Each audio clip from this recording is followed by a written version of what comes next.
This is the Digital Trust Podcast. In every episode, we strive to bring support to those of you who serve on the front lines and in the trenches of data and technology. We endeavor to bring understanding to the under-resourced and underappreciated, help remove your stress, and provide relief to your pain. Welcome to the Digital Trust Podcast.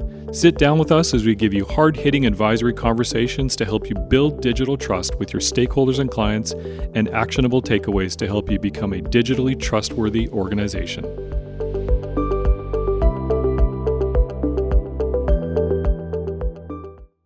Hello, everyone, and welcome to the Digital Trust Podcast. My name is Christian Redshaw. I am your host today, along with my esteemed co-host, Zach Eikenberry. Zach, how are you doing today? I am doing fantastic. How That's are you good. doing, Christian? I am doing awesome as well.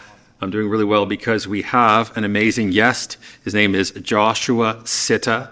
He is the co-founder and CEO of Sittadel, which is a company that specializes in Microsoft security, zero trust, device security, and risk assessments. To the best of my knowledge, correct me if I'm wrong. Joshua, welcome to the show.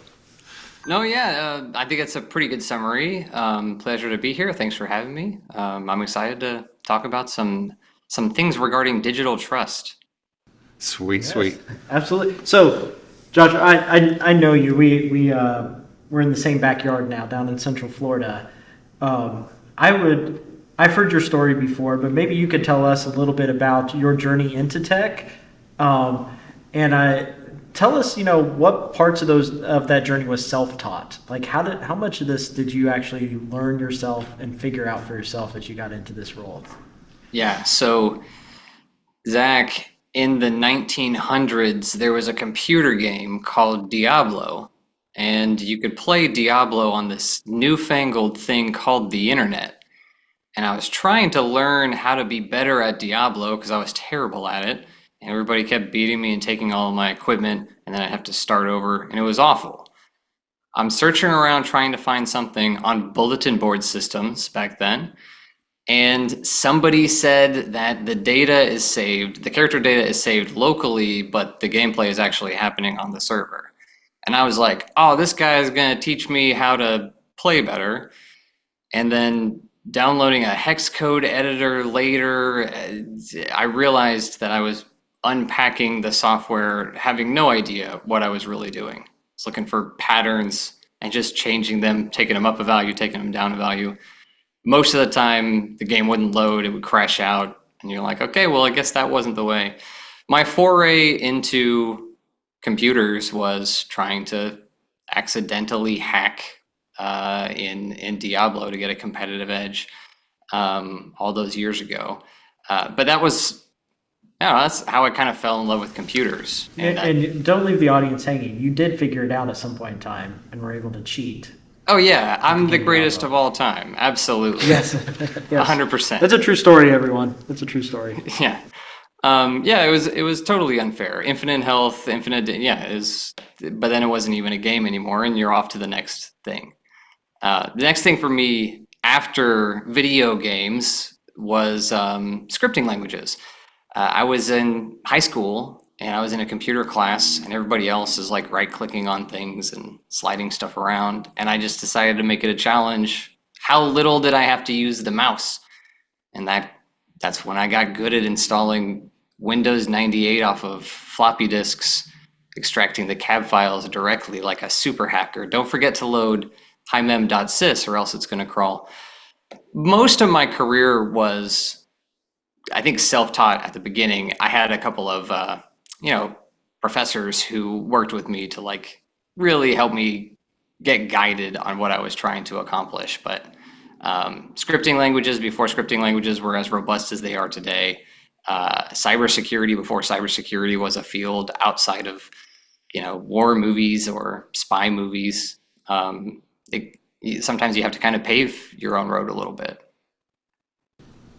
That's awesome. Yeah, I think one of the things I think is most interesting about your work today is you're taking experience from like financial institutions and banks and their level of security, and you're trying to bring it forward to businesses who otherwise wouldn't have access to it. Like, what's that journey been like for you, and like how do you do that in today's environment? Yeah, and that's a good question. Yeah, so I was working for a $40 billion bank, and we were up against Lazarus Group. We were having an advanced persistent threat it caused about 6 months. Lazarus Group being a well-known group of hackers and bad guys. That's right. Yeah, the most prolific, the most financially successful hacking group of all time, backed by and they had you in their sights.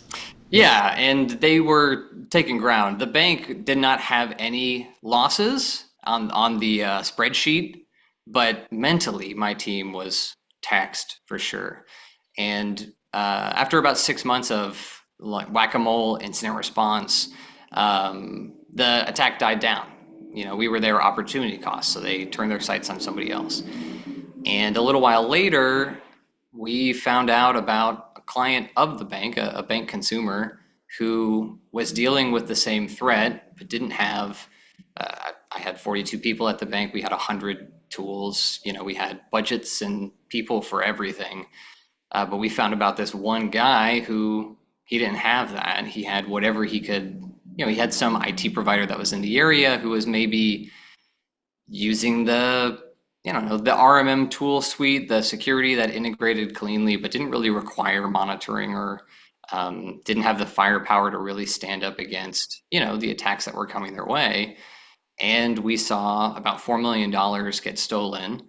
A lot of that was recovered, but there was still, I think, a delta of about $1.1 million. And as we started talking with this business owner, he owned two businesses. He owned a title agency and a law firm. We found out the story of that money. It still messes with my heartstrings. His father had passed, and he was trying to pay off some business loans with the inheritance, and then he was going on a bereavement leave. And in that amount of time, the attackers were already in his secretary's email. They set up those mail forward rules. They changed wire instructions, and about a fourth of that inheritance was never recovered. I couldn't keep doing what I was doing at the institution that had the budget for it, and there was another 41 people there who kind of knew what to do. I had to kind of step out and start working for the little guy. So a couple of us came over from the bank to just keep repeating what our success was, piecemealed down to just trying to work with a company that size. So we follow like an aggregation model. I don't want to get too jargony about the business side, but we group up small businesses as if they were different departments in one large enterprise. So we pay one enterprise security tool contract. We deliver that back down to them, just parceled out for their consumption. So it's a full security program, everything from incident response to your antivirus to access controls, just consumption based. So it fits into the budget no matter how big or small. Mm-hmm. And on the topic of helping the small guy, Joshua, Microsoft is a really vast, huge, powerful tool set. And I know one thing that you do is you make Microsoft accessible through closing the knowledge gap. How would you define this knowledge gap? Okay, so it's more of a knowledge chasm, and it's hard because the moment you start to take some ground on having some resource out there that's going to, the hope is evergreen, help people down whatever Microsoft project they're working on, will Microsoft make some improvement? And this improvement changes the look and feel or the fit and finish, or it used to be Azure Active Directory and now it's Entra ID, or you used to be able to use security defaults to enforce your MFA, and now it has to be rolled into conditional access policies. Anytime you feel like you've made a major improvement here, it just kind of melts away after, it could be months. It could be just a couple of months that the material is actually good. So on the topic of how we try to kind of close that gap, The way we lead with this is we give away all of the information for how we do our work. We make it publicly available. We have a knowledge base that is a little more tactical than the Microsoft knowledge base. It's at knowledge.cyttadel.com. It's an open, it's basically a database of security procedures. If you're going to be working on Intune, for example, we'll show you how to create your Intune policies, how to do the onboarding, all that kinds of stuff. And we feel good about giving the information away because the information is only good for a moment. And at some point, the information itself isn't enough to teach that man to fish forever. They're still going to come back to the fisherman to say, hey, I do need a little bit of help. Your email security settings, those have been really helpful here, but I'm not 100% sure what to do about the quarantine. So we feel like if we keep leading with the information on how to make the security better, eventually those people who want to take the next step in their security will come back to you and hope that you can help. I love what you're doing there, Joshua, and thank you so much for giving us that URL. We'll try to remember to put that in the comments or in the description for sure in this episode. And that's actually all the time that we have for today's episode. We really appreciate you joining us today, Joshua. It was an awesome, power-packed, and very short time together.